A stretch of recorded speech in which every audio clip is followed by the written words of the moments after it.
What's up, everybody? Dead Girl here. It is Sunday night. Thank you so much for joining us this evening. We have a special edition show that I've been wanting to do for a while, and it was actually Jon kind of prompted me to do this. So we are going... It is all your fault. Blame him for everything. We're going to have a roundtable discussion about all things horror, all things queer, the things that intersect in between. We'll be talking about movies, characters, all different kinds of stuff. So without further ado, let's meet my friends. Let's start off with Bruce. Tell us a little bit about yourself, who you are, and just a quick little hey. Hi. Hello. Hey. Hi. I'm just going to say that for 5 minutes. Hi, I'm Bruce Costella. I am here in beautiful Orlando, Florida. I am a performer, producer, entertainer type human. I normally pre-COVID write and tour my own one-person shows. And I love scary stuff. I love the ookies and spookies. Yeah, that's basically it. Awesome. Thank you for that. And Jon, who are you? What do you do? Hi everyone, I am Jon. I am co-owner of a horror costuming business based out of Tampa, Florida. Bad Moon FX on I think every social media, so go there and spend money and pay my bills, please. And I'm a huge horror aficionado. I love it, and I'm super excited to talk about it and all things queer horror weirdo. Yay! And last but not least, my favorite woman who's come to join us this evening, Miss Karyna. So we could, I like that. We could just, do that. I don't know what this means. Just you figure it out on your own, people. Yeah, I'll make it up. Hi, my name's Karyna Martinez. I'm a makeup artist for film and television, and I live in Atlanta, but miss Orlando so much. Just come home. Just come home. We miss you. I know. It's so tempting. I miss everyone there. Seriously. Oh, well, thank you guys for introducing yourselves. So first and foremost, this is kind of a generic question for everybody. What got you into horror? How did this start? Why the love? Give me your info. And we're just going alphabetical here because it makes my life easier. So let's go ahead and start with Bruce. So my endpoint, it's hard to pinpoint. I think I can't speak for the rest of y'all, but like it is sort of like this weird nebulous thing where it's like I happen to be gay and I happen to like horror, and somehow the two intersected over time. But I think for me, like really early on, it was always the final girl that was like who I self-identified with or who I was most interested in as a figure. And so I just recently did a horror themed solo show, which Erica was gracious enough to report on and interview me for.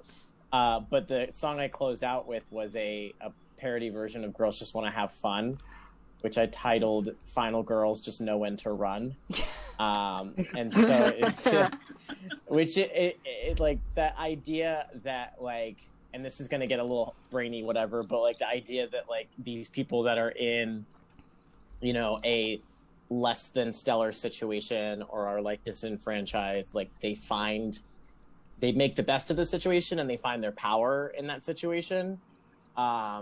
As a kid, it was like, this is fucking cool. Like, like you get Ripley, like, who's in a really, really bad shape with an alien that wants to make her face pregnant.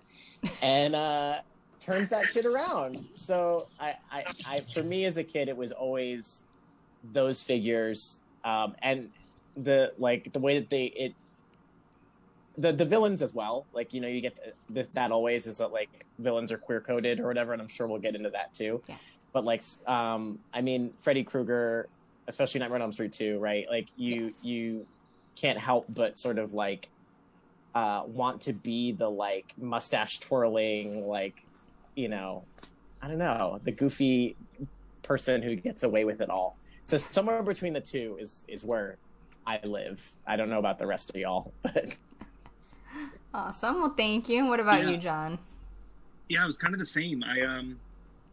I grew up, and of course, I was a kid in the early 90s, so you had like USA Up All Night, which would show the weird horror films. Yes. Right, back in the day. And I was never like a huge Disney fan, but I always enjoyed the villains. And then I started watching the weirdest slashers and bonkers horror movies. And at some point, I think in the late 90s, I turned 15, or I don't know math. So at some point, I turned 15. And I started working at this family-owned video store and became obsessed with everything horror. I would steal everything that wasn't nailed down to watch at home, and would watch the weirdest, most fucked up VHSs from re-releases of like weird 70s horror and 80s horror, and I absolutely loved it. I loved the idea of this like slasher film where all of the people that I hated in my life were getting murdered right before my eyes. And yeah, that's where my obsession truly took off. Nice. All right, Karyna, what about you? Oh boy, I feel like everyone else has elaborate memories, and mine's gonna be not as cool. Essentially, I have like this really vivid memory when I was younger, and it was looking at the Pumpkinhead VHS. And I don't know why, but it stuck with me because I always would like pull it out, and my mom worked at Hollywood Video at the time, which was like another branch of like Blockbuster.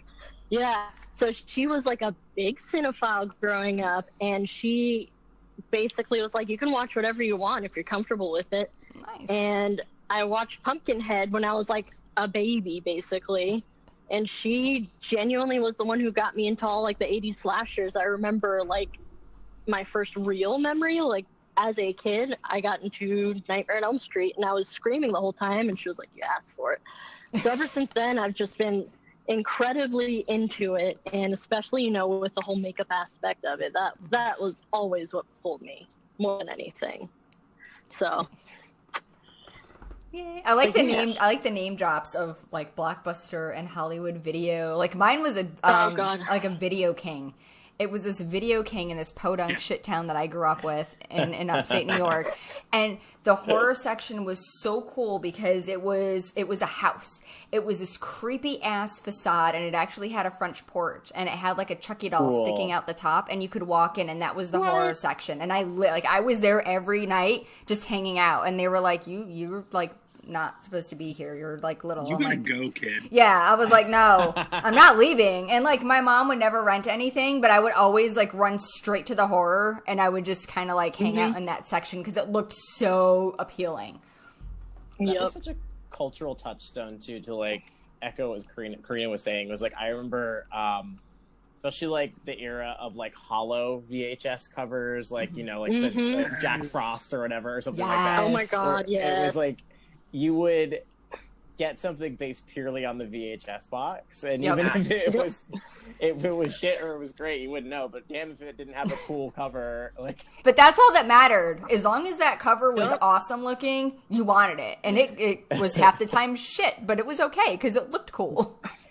That's how they tricked us into watching Jack Frost and Uncle Sam. They were like, put a lenticular cover on it. They're terrible, and we loved them. The one dentist one. Dr. Giggles. Dr. Giggles? Yeah. That was one of the first horror movies that I experienced as a kid.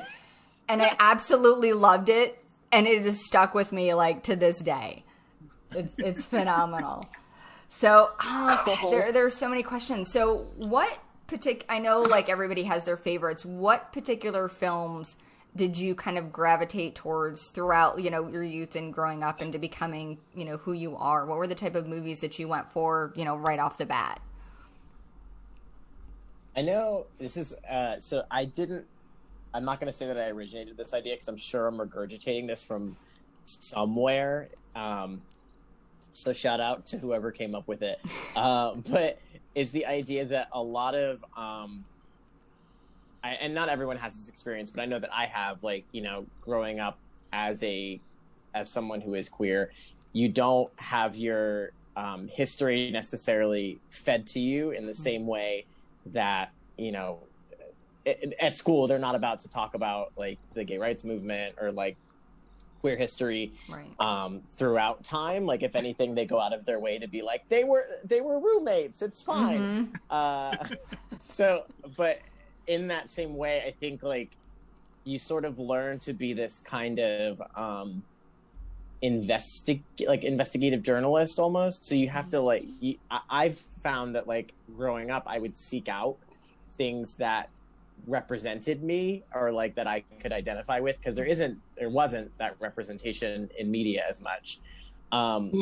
So in that vein, like it all kind of equated to like finding weird like niche cinema and like horror and all that stuff. So I think for me it was sort of like a snowball effect of where it was like learning about queer artists and queer creatives, and that sort of trickled down into, oh shit, there's like horror movies that are gay too. Like that's bonkers to me. So I don't know that it was necessarily like one film or like one sort of thing. It all kind of like snowballs for me into like every time I would find something out, I would want to learn more about that thing and like, you know, those artists or whatever. And then going back and like, we've already mentioned Nightmare on Elm Street, but like, yeah, like Part 2. camp, I think, is a really big entry point for a lot of younger queer kids. Whereas it's like, even if Freddy's not explicitly gay, Nightmare on Elm Street 2,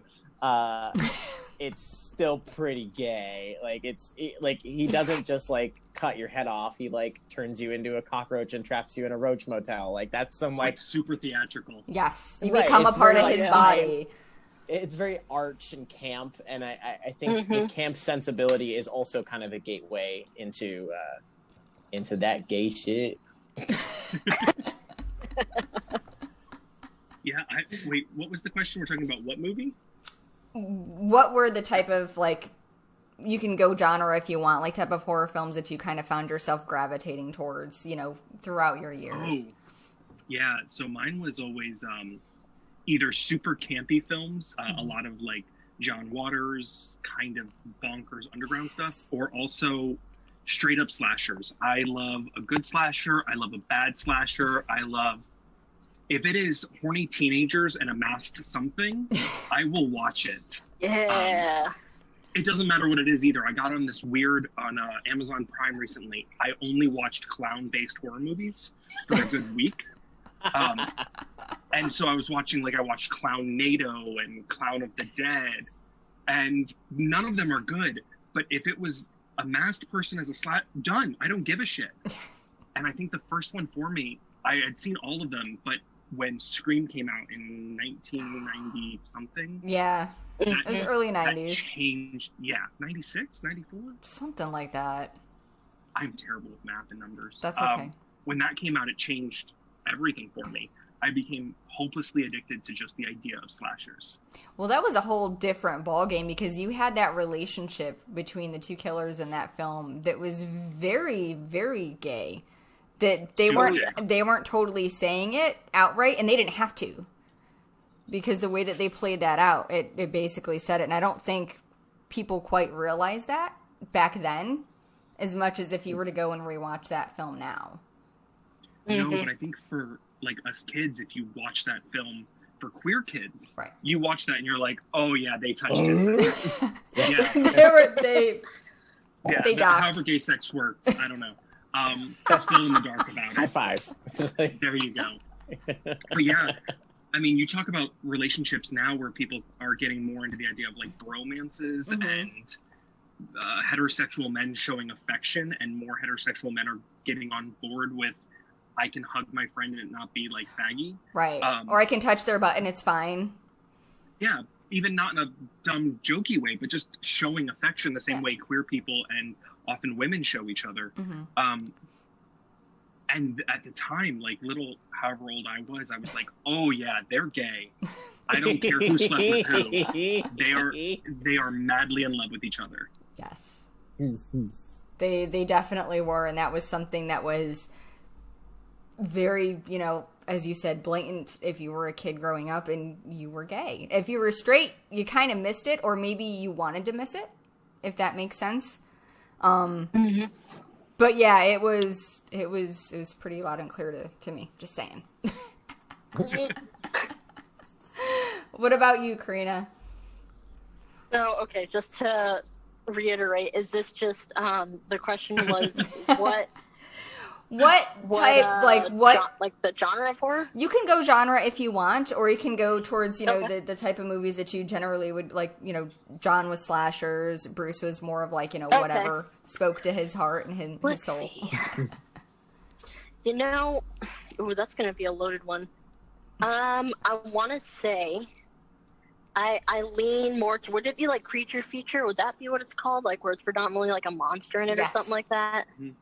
Okay, Yeah. cool. That's definitely what I've since Pumpkinhead, of course, because I always wondered, what the fuck is that, Mom? I think we all I've did. always wondered, like, hey, yeah, it was just really intriguing. So, it's funny. It's not even an old movie. The Descent was what got me really into horror, and it's not like a traditionally like older movie or anything. It was I don't know what it was, but it was just. I think it was like a limited release in the theaters too, or something like that. Okay. But it was just that it was different for the time it was out. I got scared shitless, and I was the one that was running around to all my friends saying, "Hey, you gotta watch this. This is really fucking good." Because I'd been just so used to slashers and stuff like that. I wanted to actually get scared. And I had The Descent, and especially like the creature and stuff like that. That was it for me. I was sold in. But yeah, I think I want to say that or found footage from Blair Witch was probably what got me. The really into marketing in that film alone was brilliant. horror. Yes. Oh, it Yeah, changed because the at the game. time, no, people thought it was real, and I think that's wild to me. That's why I saw it. I was like, this shit fucking happened. And then I realized it wasn't real, and I had my friend convinced that it was. So when we went to see Yeah. it, she left, and she was literally like cold sweat, shaking, freaking out. And I had to explain to her, like, no, honey, it was brilliant marketing. But she was dead on, like, I had her believe in that shit because it was easy. But that, Oh my god, Like- yeah. And like, what a perfect time, because like, yes, internet, obviously, but like, not internet savvy in the way that we are today, to Right. where like, a good like give me 2 5 minutes minutes on and I'll Google. prove it's bullshit. Yeah, exactly. Yep. So No, that's Seriously though. That's awesome. So what are some of your favorite films, and this is a broad one to everybody, that most people wouldn't think to associate with queer? Like, I mean, a lot of people immediately think, of course, of Rocky Horror Picture Show because, I mean, Yep. really? That's pretty gay. that's Pretty gay. there's all kinds of Rocky. things. I was saying, I feel like that one's not subtle. It's not subtle at all, but that's the first one that most Yeah. people think of. So Yeah. what's a film, in your opinion, that, John Doe over there, we'll name him Chad, that Chad wouldn't think would be gay or queer? I mean, it would be obvious to like, I mean, I've got one. So if you guys do, Hellraiser. I'll do it. Yeah, totally. Yeah. Of What's course. funny Super though, gay.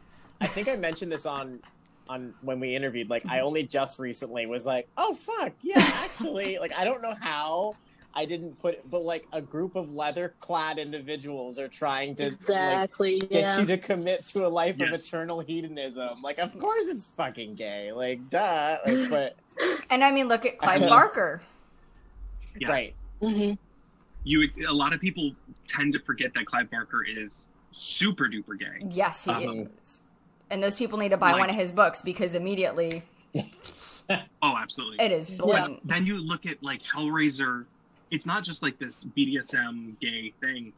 It was originally titled Sadomasochists from Beyond the Grave. Mm-hmm. hmm And apparently, a part of the original story, it was very heavy with the gayness with the monsters, which they made him cut out and tone down, which I find bonkers. You have a skinned rapist crawling around in his own blood. Right.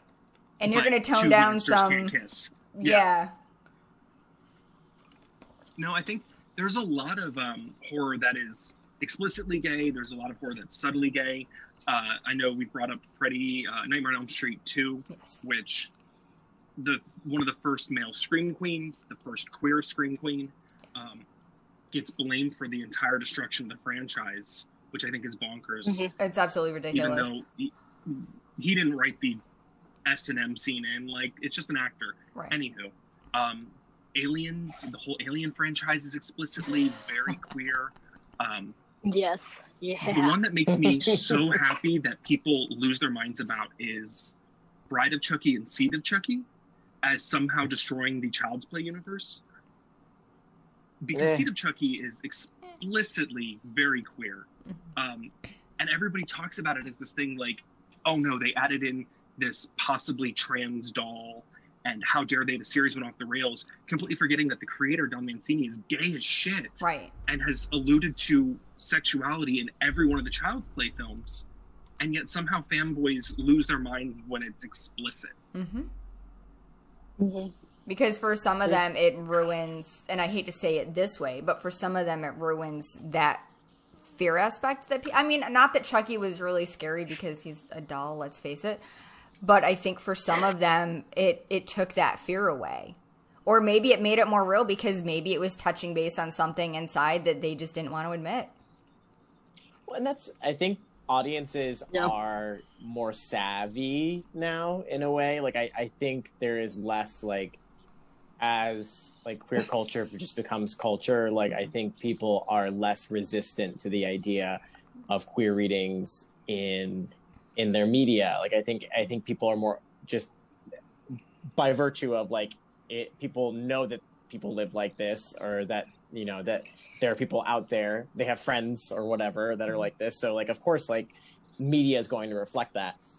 I would say like, I don't know that there's like a specific movie, but like maybe just in general, like take that half second, you know, in anything to where it's like, if it seems kind of gay, chances are it's like probably a little gay. Like a recent one that comes to mind, it's not explicitly horror, but like thriller adjacent, is like even The Lighthouse. Like, like that. And there's interviews. Like there's interviews with Robert Pattinson where they were like, it was like an interview where, I think it was a BuzzFeed article maybe, but it was like split between Robert Pattinson, Willem Dafoe, who's also in it, and then the director. And they asked the three of them like the same question and get the same response or different responses. And Robert Pattinson's response to the question of how explicit or like not explicit do you feel that the film's like homoeroticism or like queerness is, and his response is like explicit. The first line in the script is like description wise is like, the lighthouse looms behind them like an erect dick. And so like, yeah, like chances are if it's like, that's kind of gay, it's probably gay, but also like don't write it off as just that, right? Like like navigate that, because I think that's sort of the interesting meat of it, is like when things are all like psychosexual and like put you in a place that like you haven't been in or may not feel, like that's when stuff gets cool. Yep. He just needed to eat his lobster. That was it. Problem solved. That delivery too, like you said. No, that was so good. Yeah, that's when I was like, oh man, they're super gay. I see it. That was the moment. God. Great movie. Good time. It really is, though. It really is. Let's see. I got JD chiming in the chat. He's asking for thoughts on Silence of the Lambs. Oh. That's... I didn't think about that one. Go ahead. So you have Buffalo Bill, right? Like, obviously. Yeah. Yes. The interest, I mean, I'm sure you guys might have thoughts about this, but like, when you have these characters that are like representative of queerness, right? But their representations are like really reductive. So like at the time was probably really damaging for a lot of people. Because a lot of people saw that and were like, oh, this is how people are. Yep. But for me, I was like, oh, I want to be Buffalo Bill. That's great. Like, I want to wear human flesh. Let's do this. dance around my house to wild horses. Like, I mean, I do that anyway, but... I think when you talk about like Silence of the Lambs, you have to talk about it along with movies like Psycho and Sleepaway Camp. Yes.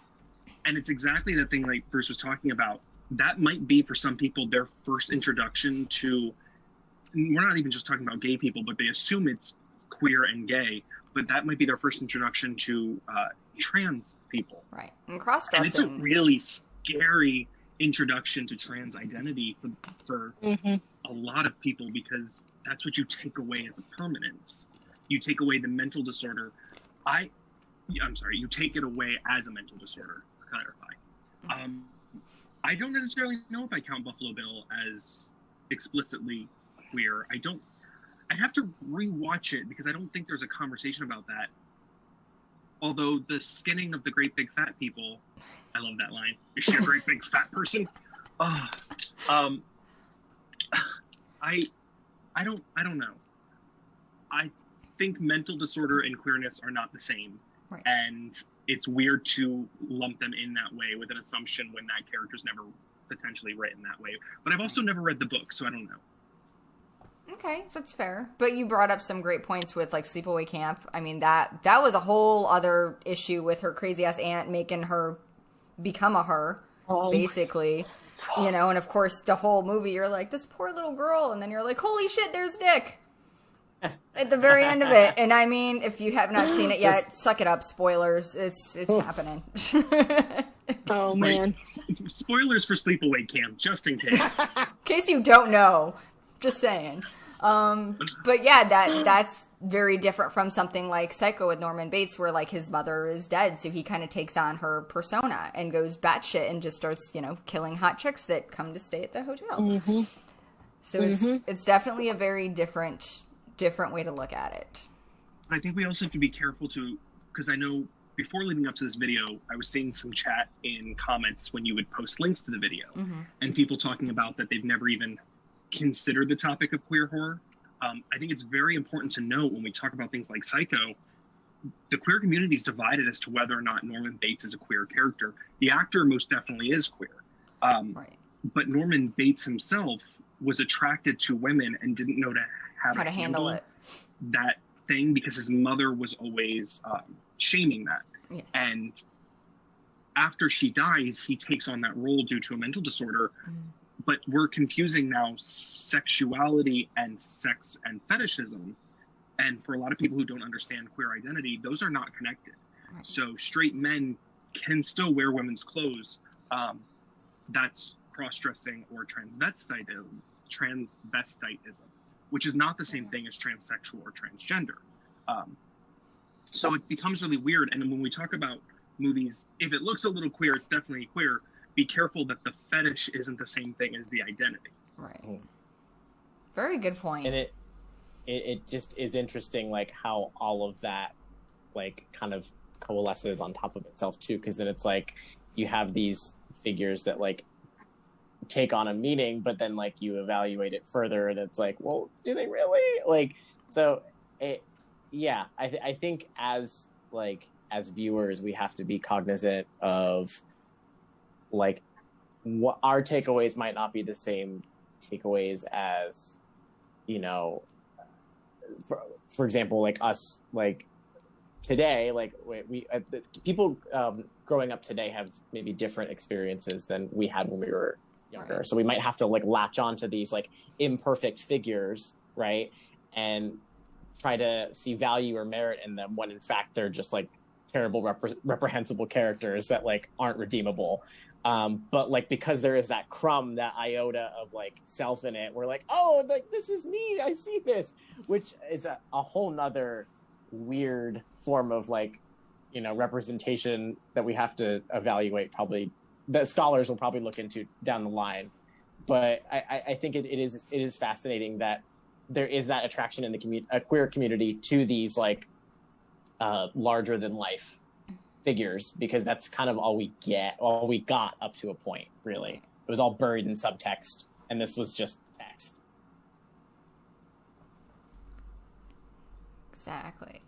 No, I mean those are excellent points. Why not? No, they're excellent points and completely valid. But I was gonna say, like, is there any other films that you guys would, you know, maybe look at that you would consider queer that, you know, your average Chad wouldn't even think twice about. I thought I had some. Oh, I don't think we can hear you, Kay. I can't hear you. I can see your lips moving, but don't hear the words. Get a dry erase board. You hear me now? Yes. Yay! There she Okay, is. cool. I think my bud died. I was gonna say, I feel like to the average person, Lost Boys, just Yes, because that's a they great one. obviously like they force the main character to be into the female, whatever, the Star. What's her name? Star. Yeah, Star. But it's just like glaringly obvious with getting, moving to California, getting that one traditional earring, just like Yes. the Oh, the gay style. left ear. Yes. Oh my god, yeah, the style. And it's funny because I read on a whole forum how a lot of people growing up watching Lost Boys, they saw a lot of themselves because they saw it as like a coming out kind of thing when he turned. Especially with, the group antagonizing him and just basically saying, come just turn for us and blah, blah, blah.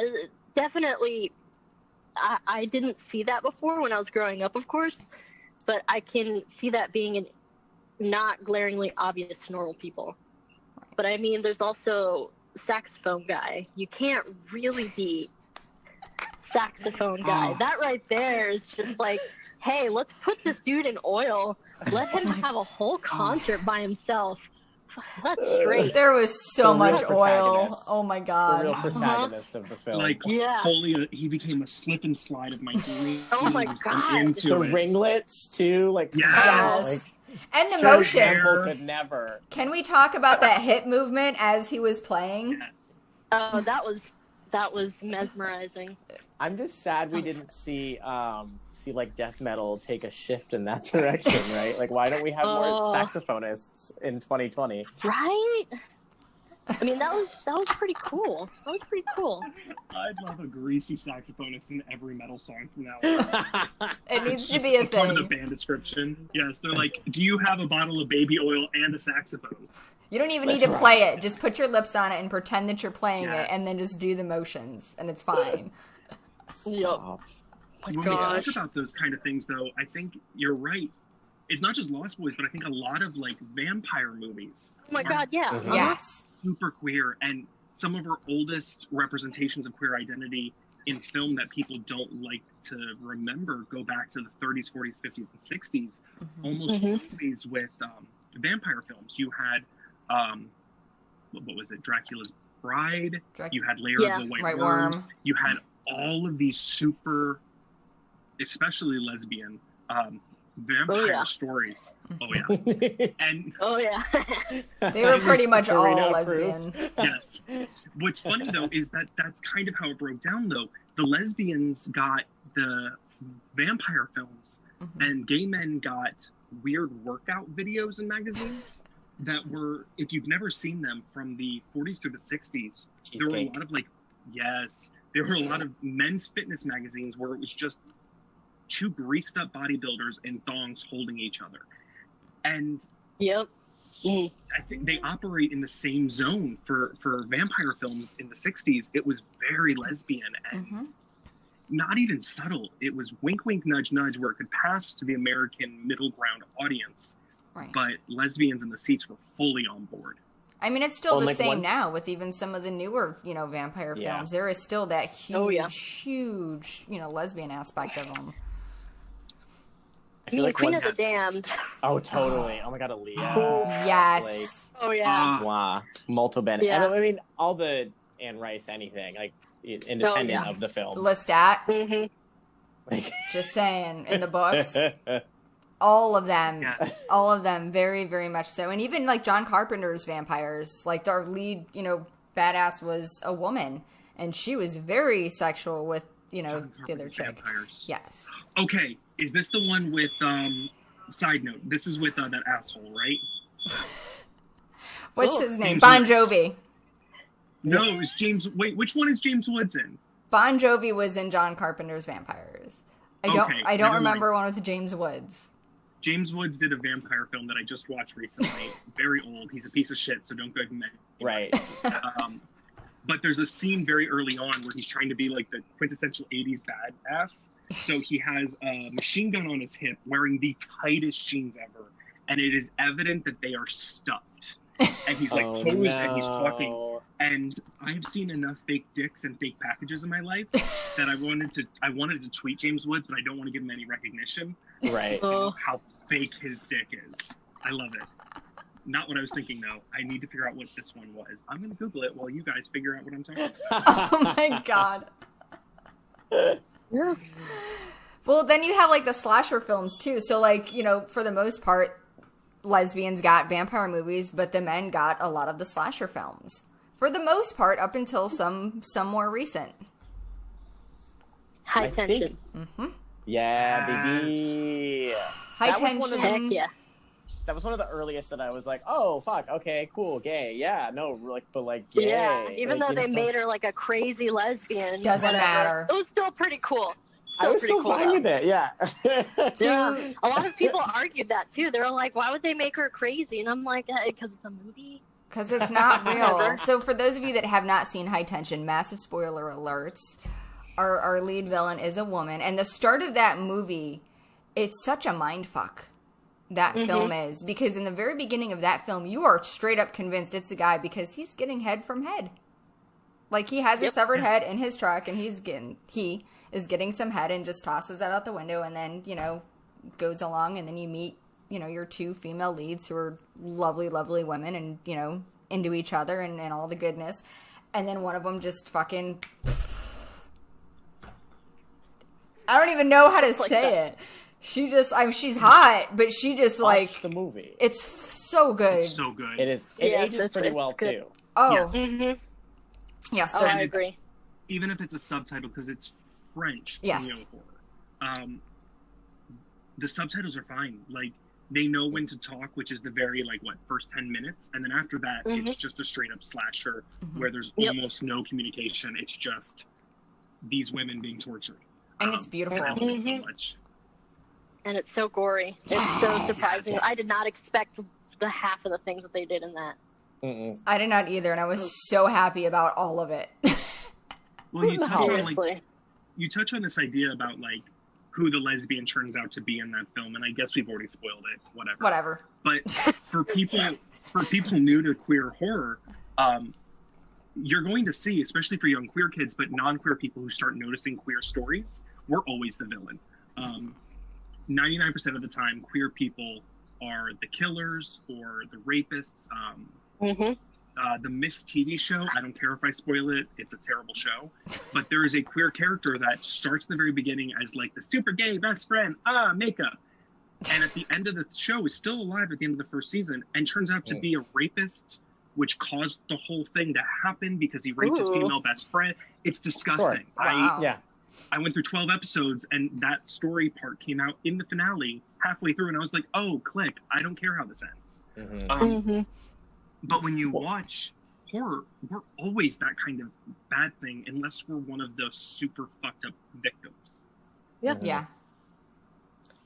There was an interesting, so this is like tangentially, it's not horror related, but they, and I didn't watch it either, so I can't even really comment, but they remade Heathers, right? With the Heathers being predominantly persons of color or queer. Yeah. And so like the whole like dialogue around that I saw afterward was like, so what's the point? Like I like, right. So you have like the original Heathers who are these like white privileged, pretty country young girls. Women. Right. And then, so like, is by subverting that, like, are they saying like, oh, like, yeah, queer people are accepted now so they can like, they can be a Heather. Right. So it's this weird, like, I think it's important to consider, like, yes, like, queer identity and, like, queer theory isn't, like, one homogenous, like, neatly packaged thing. But I think it's also important to, like, when you're taking in media to consider, like, the larger context of it. And so, like, if you take into account, like, okay, so these are my antagonists, these are my villains, like, is their representation like exploitative? Is it demonizing kind of what they represent, or is it just another aspect of what they are? And oftentimes I feel like the former, but I don't think that, I guess that, and this is going back to what I almost said before, I was saying before, was like, I think at a time when we didn't really have the ability to pick and choose our idols, like the representation that we had in media, I don't think we were able to be as critical of it. And so now I think we can look back on these things and say like, wow, that was really tone deaf and stupid. Right. But like, I still think it is sort of queer in a way to like subvert that and like find a power in that and be like, oh shit, yeah, like, yeah, this director did not understand what the trans experience was and, sort of mangled the whole experience, but she killed a bunch of fucking straight people. So like, good for her. You know what? For you, Glenn Coco. You go Glenn Coco. Like, okay. So when you talk about like the remake of Heathers, thank you, and adding queer representation, I think that's cool, that's groovy, that's great, except you completely ignore the fact that the first one had very heavy lesbian vibes between the Veronicas. Oh, yeah. And the way the relationship was. And so remaking something just to add people in it as representation is sometimes garbage when you ignore that we already had the representation in the first one. And making one of the Veronicas a queer boy, lovely, great, but you're now unincluding the lesbian element of that story that was so powerful. Yes. And the dead gay son. Yes. Like, I know that they used being gay as a punchline in the film, but then the turnaround of how that was accepted and represented, and post-death, how their families were like, I'm proud of my dead gay son. It's such a bonkers thing. I don't get the remake of that, but it's like they tried to modernize it to make it more accepting, but in the same breath it's also kind of like they ignored those aspects of what made the original as good as it was. I feel like that's in the same vein as The Craft. It's the same thing, and then they remade it, and then one of the characters is a lesbian now. I didn't watch it. I did not watch it. I haven't seen it yet. Oh, sorry. It's a sequel. It's a sequel, not a remake, and it takes place in the same universe. I haven't seen it yet, but this is just what I understand of it. Oh, you mean the CCU, the Craft Cinematic Universe? Yes, we're building it. Oh my God, no. One of the Chris's is going to come on and be super problematic. It'll be great. Perfect. Maybe if they could fold like the Crow into there somehow, I'd be here for that. Like. But I do want to jump back on The Craft. Go ahead, please. Yeah. Oh, no, you're fine. I feel like The Craft has like the same vibes. It's like the tight-knit group. They're all defending themselves against all the fucking, what's his name? Skeet Ulrich? No. Is it Skeet Ulrich? Yeah, I think it was. Is it Skeet Ulrich? I think it was. That sounds right. I think it's Skeet Ulrich. But they all, it do looks everything like together. Whatever, we'll blame it on him. It's fine. Skeet Ulrich proxy. Yeah, I mean, it just goes with, when I grew up and I watched The Craft, I definitely, it helped me personally realize like, oh, this is like the style I want. This is what I like. And I read a lot of similar stories too, as well, with The Craft, that a lot of people kind of felt attracted to that different, like the gothic, alternative style. Right. The spooky chick. And a lot of people kind of, like had their whole world opened after The Craft. And I was like, oh, I wasn't the only one, because I was dead set on being gay as shit for Fairuza Balk. I don't know why, but it just like, it really did open up a lot of like, oh, this is how I want to dress. This is what I want to do. And I feel like The Craft definitely did that for a lot of, at least lesbians, like younger ones coming out. That whole ordeal. That's one of my favorite movies. I was very gay for that movie. Same. Gosh. Yeah. And you can't tell me that there's not lesbian vibes at that movie. Oh, big time. It's like text. That's not subtext. That is text. Like, that is. Oh. So, it's just Fairuza Balk dancing with a neon lesbian sign in the background. Oh my God. Just in case you missed it. I'll take a whole movie of just that. I'm on board. I'm game. board. Let's And I reach think out that's to one her, of the make it things- happen. It's one of the things people don't understand about queer horror and queer fans is we have those people that we will follow through all their movies because they become these weird representative icons of us. Yes. Yep. Fruza Balk, absolutely. Jennifer Tilly, Vincent Price. Yes. You have all of these, Elvira, obviously, where they almost operate, especially for female characters, in the straight male gaze. Straight men think that Fruza Balk, Jennifer Tilly, and Elvira exist for them. Right. And it's the exact opposite. And queer people, lesbian, trans, gay men, it doesn't kind of matter because all of us either want to fuck them or be them. That's how you know your sexuality. Do you want to fuck Elvira or do you want to be Elvira? And I want to be Elvira.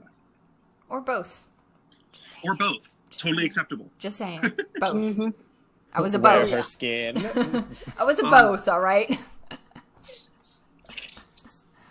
But you're absolutely right, and it's interesting to see because a lot of people did not realize that Elvira, for example, her partner is a woman. Yeah. A lot of people don't know that, and I didn't know that, and I met her like years ago at some little like small ass convention, and she was there with her partner, and I was just like, oh my god, I love you even more now.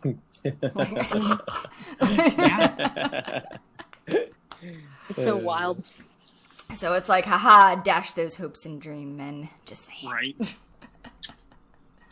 So then that actually brings me up to actually the next topic that I want to talk about is what were some of your favorite, favorite characters? Not necessarily actors, but some of your favorite, what you would look at as, I guess, an icon in a way in the horror world. Like an Elvira is a good example. Jaws. After Google. Jaws was a big one for me as a So kid. done. Jaws. Jaws. Yeah, I mean, Jaws said gay rights. No. I don't know. As a kid, like, especially, so like growing up in Orlando, obviously, like in proximity to like Universal, I loved the ride in like on its own thing, and then the movie unto itself, like, is this really weird, like, I don't want to say there's anything queer coded about it, but like it's lots of machismo, like lots of, at least in the form of like Quint, and then you get like men going out to a boat to kill a shark drunk, and then like the shark ruins summer for straight people, so that's funny. It eats a kid, like that's funny. I love this theory that Jaws is a gay movie, and I've never considered it, and now yeah, me neither. argument. I'm on board. What is it? Attack the children in the middle of the ocean on a banana boat. Phallic, dare I say? Oh my god! I feel like this is wrong, but let's go for it.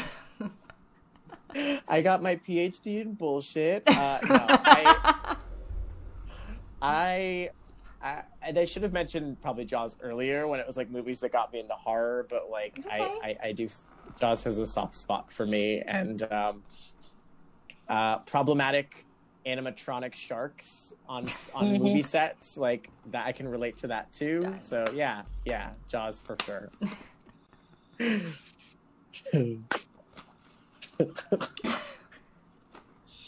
Super into this idea of gay Jaws.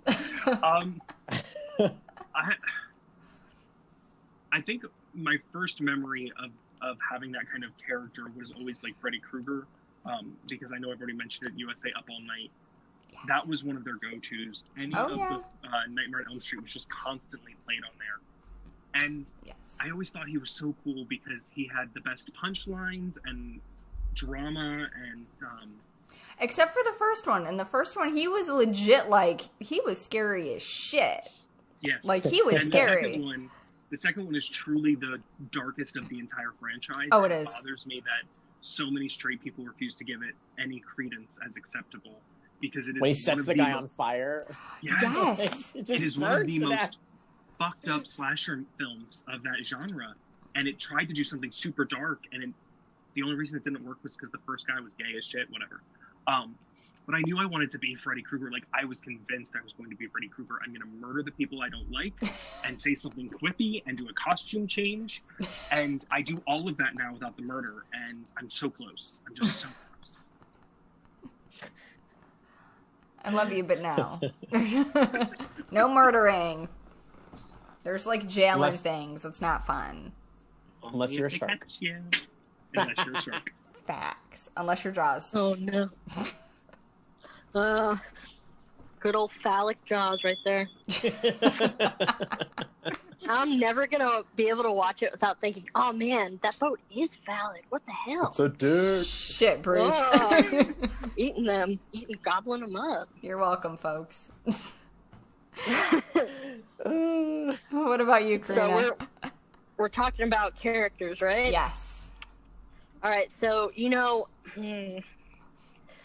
I want to say this is more like a thriller horror, but I don't know if anyone has seen Underwater with Kristen Stewart. So good. I have So not. good. No, Yes. actually. Her character is gay. Yes. Yeah, and she ends up being the most badass fucking character. Like, I was originally going to say Ripley from Aliens, but They have vibes. I have to say, yeah, it's similar vibes. She has a shaved head, but she's still kind of feminine. She's just like not a typical looking lesbian, to me at least. But she literally owns that entire movie, and I was like, holy shit, I want to be her. What the, like, that movie is, I feel like, so underrated because I have to suggest it to people. It came out, and then everyone kind of just was like, and I was, it's so good. Okay. I'll have to Kristen watch Stewart it. gets a Yeah. bad rap, but Under the Water? it was. I watched Underwater. it on a whim, and watched it on a whim.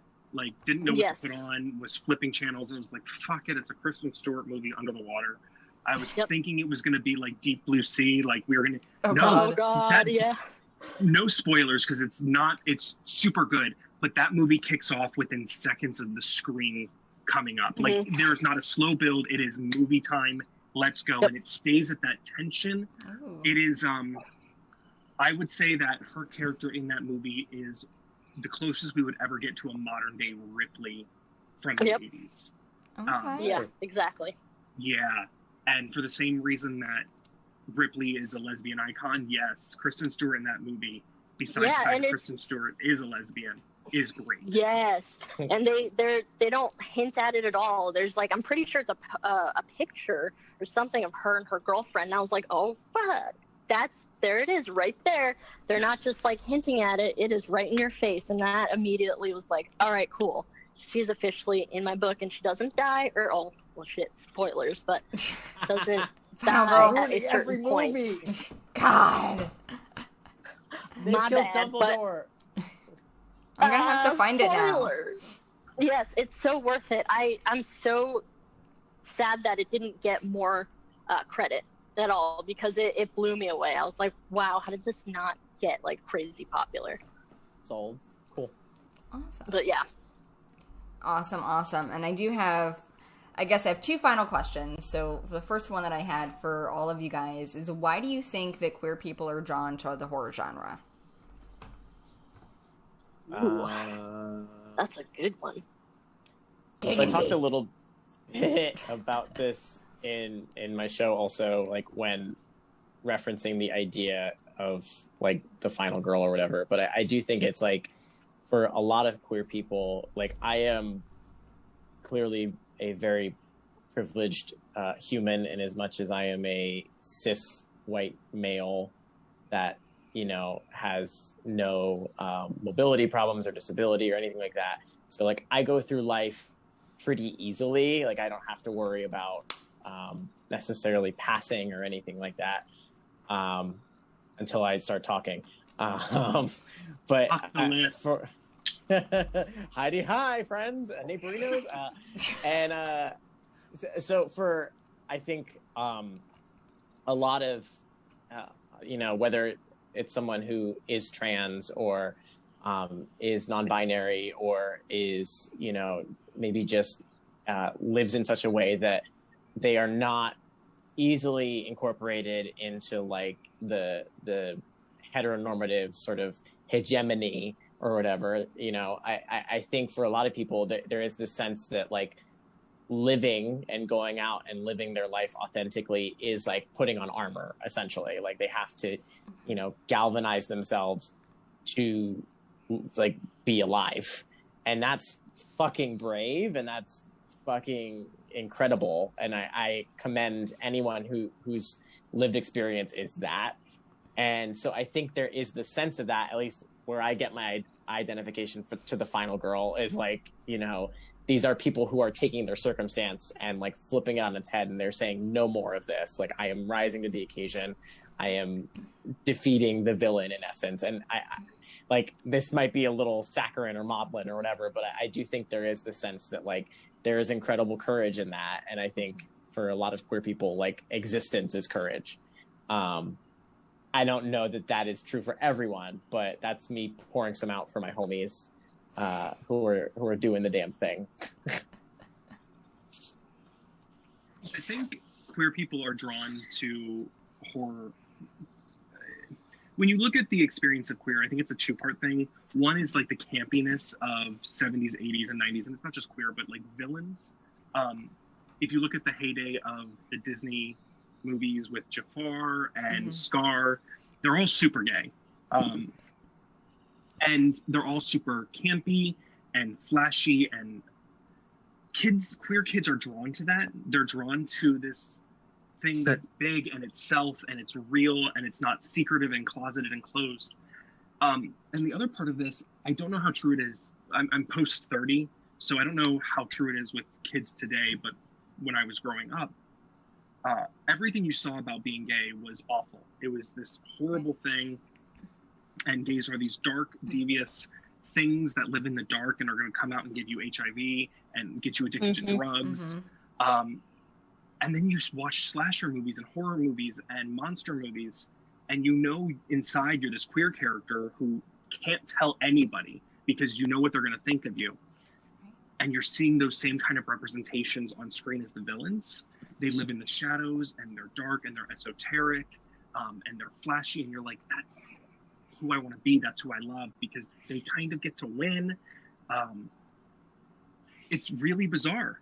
And queer kids have to make connections that until very recently in the history of media never existed. Yeah. My explanation is going to be just almost the exact same, just not as well versed, unfortunately. I'm not as good as talking, because Jon, you're very eloquent how you talk. I like it. You know, I'm just going to be simple about it and say I feel like just people, we are outcasts, and we see a lot of ourselves in most horror films. You don't see, you know, you don't see outcasts unless it's like a typical, I don't know, rom-com, and it's, you know, always a guy and a girl, whatever. But in this one, you're like, all right, well, we're the weirdos. Craft. We're the weirdos, and we see each other in that light. We have that kind of, I don't know, we have that what's the right word to say? I guess we just have that visual of someone else is, I guess, not recognized by society. Yeah, they're shunned, they're wrong. Of course, you know, obviously, we're not fucking killing people. We're not actually like yet. yet. But it's just like the whole fact of, oh, well, now I feel like these guys are monsters. They're not a certain, they're not a certain gender 9 times out of 10. But they're literally just kind of like Frankenstein, you know? He's outcast for no reason. They essentially, no one understands him. Right. And just trying to figure out what the fuck's going on, essentially. But yeah, it's more so, I feel like, especially LGBT-wise, we just see a lot of ourselves in those weirdos and those monsters. We know how it feels to be left like that. So. But yeah. Thank you guys. Yeah. Those are all very insightful, very wonderful explanations. I always like to hear, you know, everybody's different take on it, but they're all pretty much the same, which is kind of what I'd gathered and, you know, what folks felt like growing up back in our day. Because I'm old, dude. I'm like 40. I'll be 40 next whatever. month. So Whatever. back in my day, kids, like, it was not a thing when we were younger, you know, growing up. You know, and it was weird when I introduced my dad to my girlfriend. And he was just like, Yeah. he didn't really know how to handle it, but he let her spend the night, so. But it was still like a very, it was still a very awkward, you know, conversation to have, and luckily we had it, and he was open about it. But even, you know, back then when I was younger, like, it's not what it is today. Like, it's not as accepted and as open and as just. Yep. I mean, it's gotten so much better now than back then. Openly queer characters, and that's, I think, such a good step in the right direction. Definitely. Mm-hmm. All right, so then I've got actually, there were a couple of things. So first of all, I wanted to give a huge, and I'm not sponsored by anybody, by the way, but huge shout out to Shudder for having a straight up queer section in their searches, because they have all their genres in there that you can go up and look, and they straight up have a queer section and some damn good movies. Heck yeah, they do. So yes, so Shudder, keep adding. Everyone shit to go that. get a Shudder trial and then pay Shudder because we need It's so more cheap, representation. too. Yes, and it's I like signed up because of this. Actually, I've been on the fence forever. yes. Like, fuck it, whatever. Like, do it. Hell yeah. They have so many movies, and the free trial's like 30 days. They've got it. Yes. They plaster it constantly on their Twitter and their Facebook and Instagram.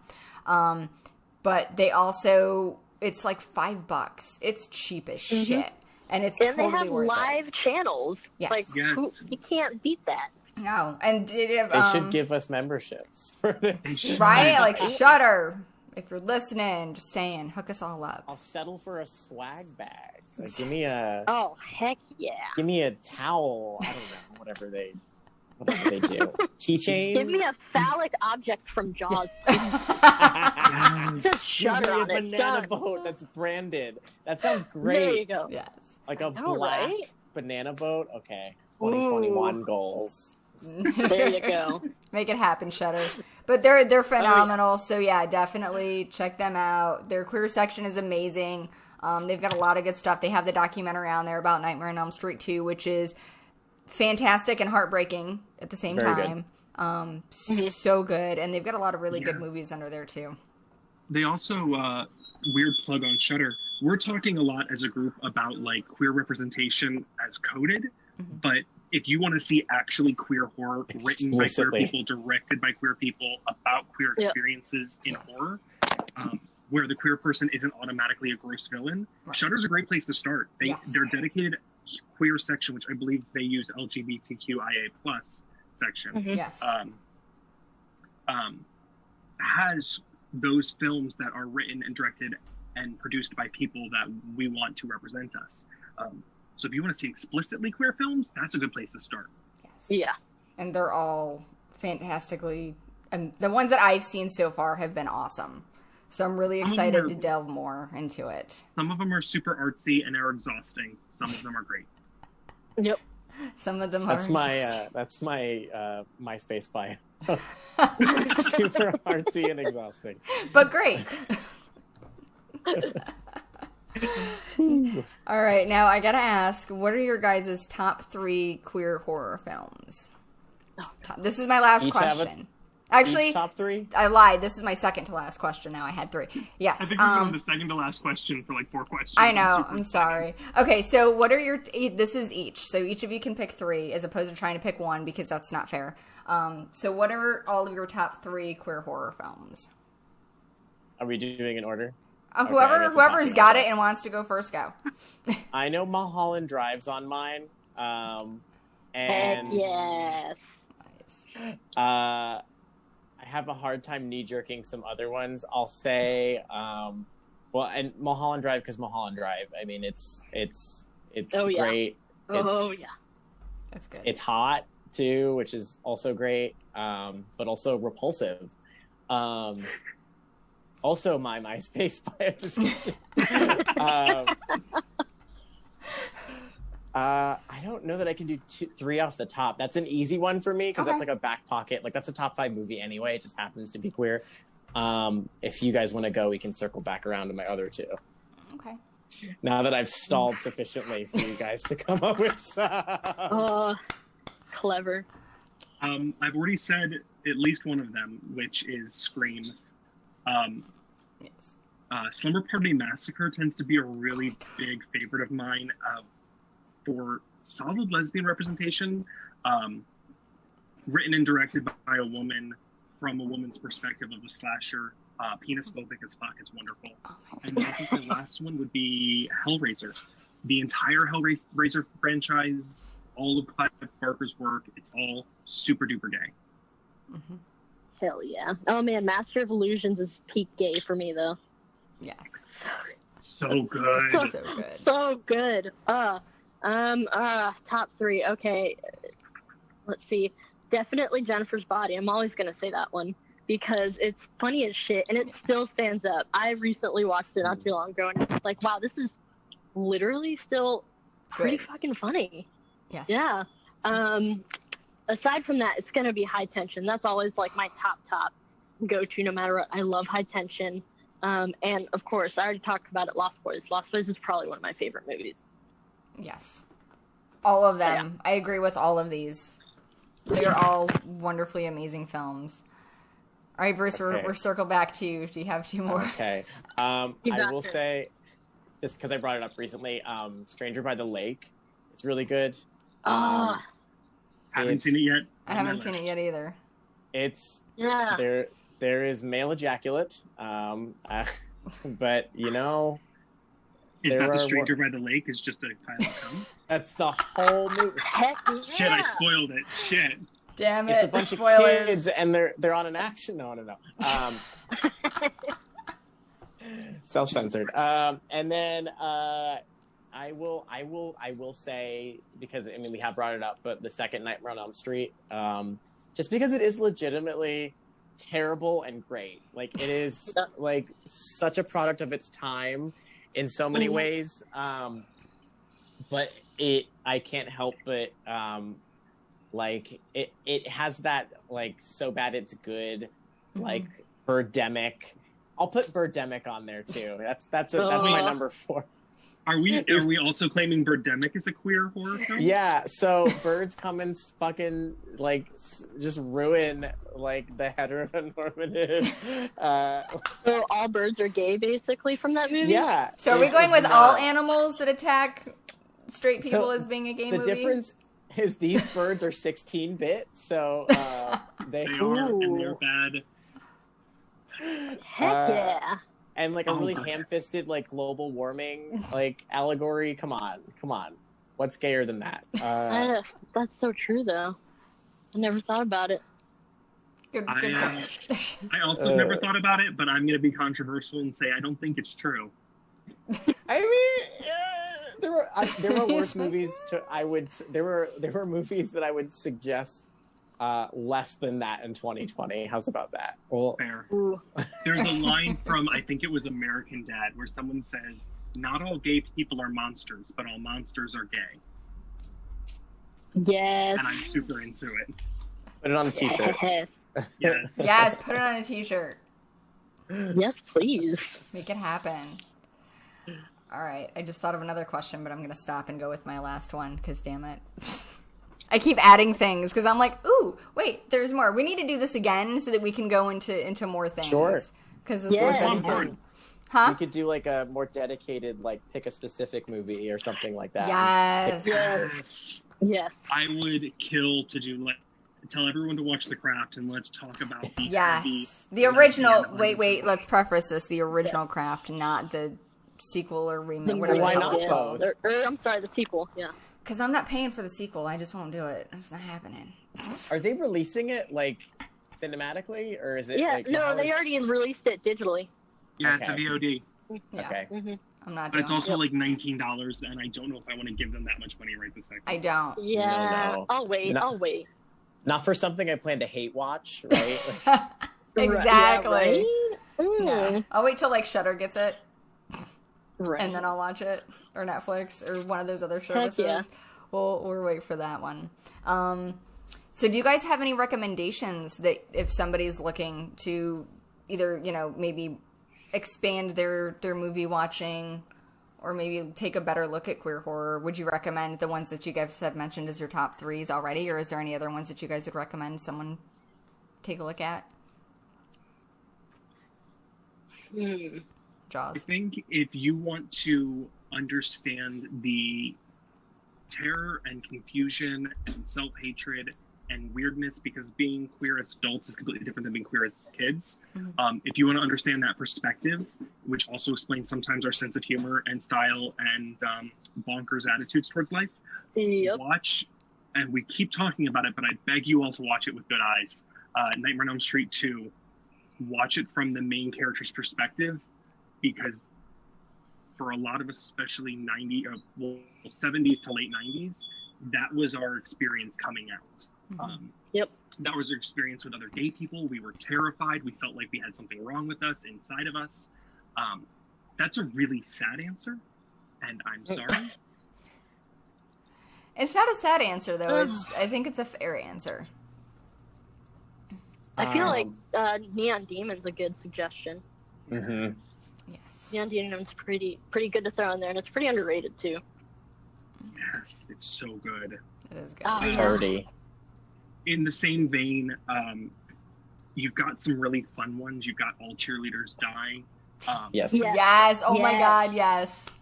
So You've good. also, I know JD said it in the chat, but Chillerama is this bonkers borderline exploitation film that is a what are those called? Where it's like vignette stories.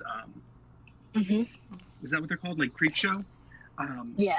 And there is an follow entire musical segment called I Was a Teenage Werebear about a young twink that gets bitten by a werebear, which is a leather-clad, chubby, hairy guy with fangs. I'm in. And he starts singing and dancing as he turns into a leather werewolf. It's very 70s.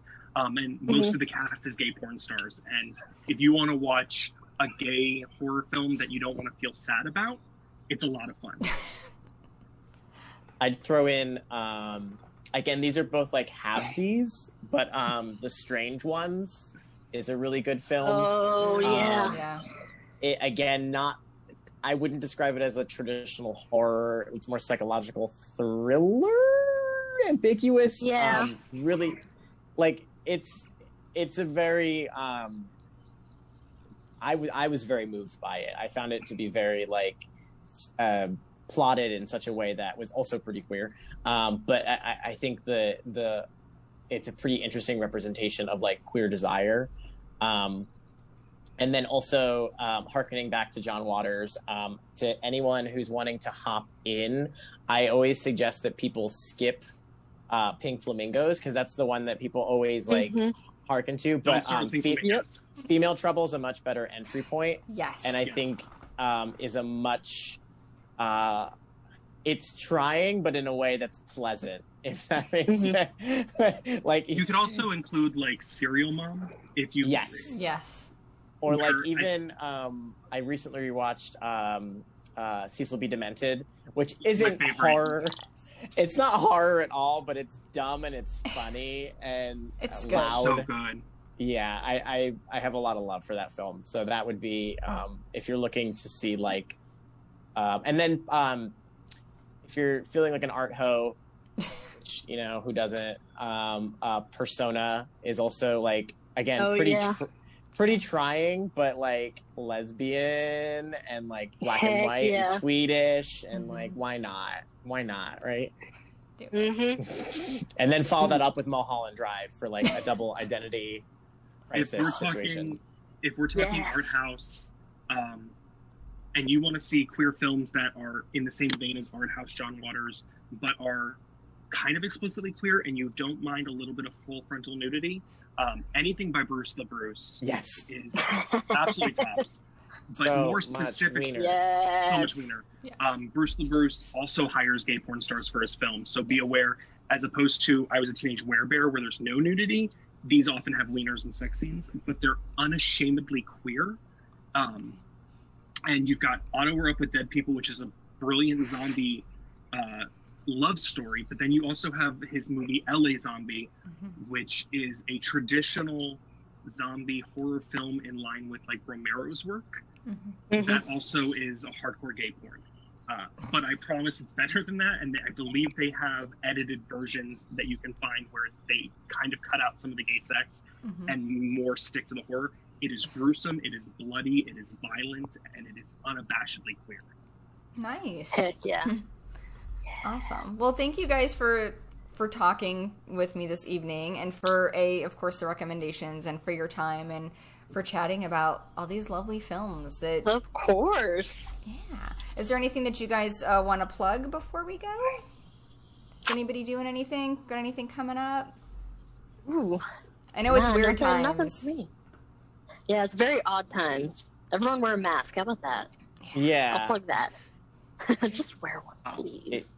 If you wanna, I may have something coming up in January, potentially actually this month. It depends on, those are 2 different months, but I don't know what day it is anymore. It's Smarch. What? Right. If you're interested in anything I'm doing, you can follow me on BC Theatricals. That's my everything creative page. Where can I follow you guys?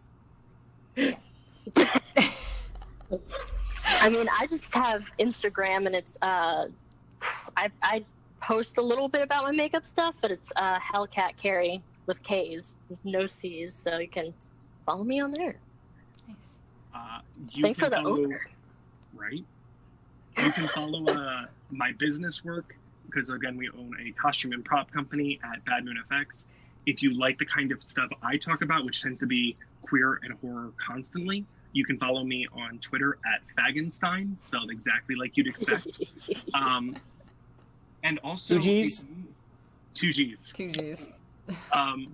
If you like the kind of conversations about queer identity and what it means, and you want to look at it from a little more, a little less of a fun perspective, and you want to see more of that kind of work, I have a master's degree in a gender and sexuality focus, and my Very nice. Thank you. And my work on trans and intersex identity in the criminal justice system, which has a lot to do with what we're talking about today.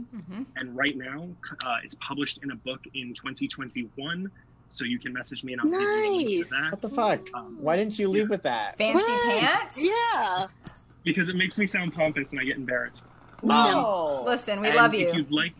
If you'd like some more theoretical, groundbreaking work on queer horror and feminist horror, I also have research on the role of Black women in slasher films and queer people in the horror genre that I'd love to share with you guys. Yes. Obviously, link me, because I want to read the things. And anybody else, make sure that you're following all these guys on their social media accounts. Keep up to date. Thank you guys for watching. Again, thank you guys for tuning in. To everybody that's watching on YouTube, don't forget to hit the like button, leave your comments down below. We'll get to them as we can. But yeah, until next time, boys and girls, you make sure that you keep it spooky.